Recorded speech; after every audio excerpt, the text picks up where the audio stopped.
Bonjour à toutes et à tous et merci de votre fidélité.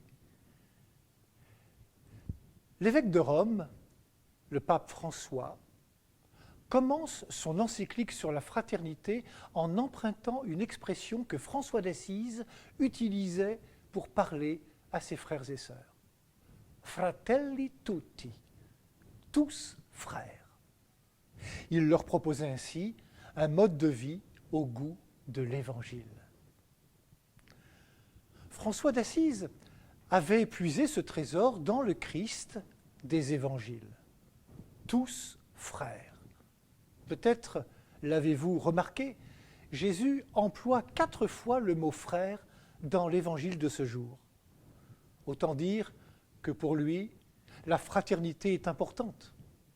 Importante certes, mais ô combien exigeante. D'où des paroles sans demi-mesure, des paroles sans concession. On vous a dit, mais moi, dit Jésus, je vous dis. Et il place la barre très haute. Notre justice doit dépasser celle des scribes et des pharisiens. Ne pas se mettre en colère contre son frère. Ne pas insulter son frère. Ne garder aucune rancune contre son frère.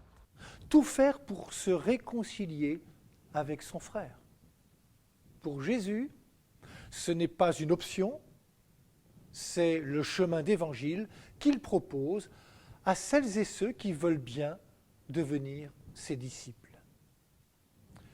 Si Jésus est si exigeant, c'est que l'autre est un être voulu et aimé de son Père du ciel.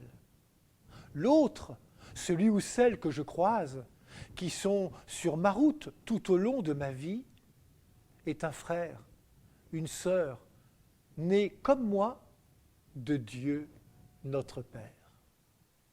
Blesser un frère, blesser une sœur, c'est blesser Dieu lui-même. En devenant l'un de nous par l'incarnation de Jésus, il épouse notre condition humaine pour l'ouvrir à d'autres perspectives que la seule rentabilité, le pouvoir ou la domination.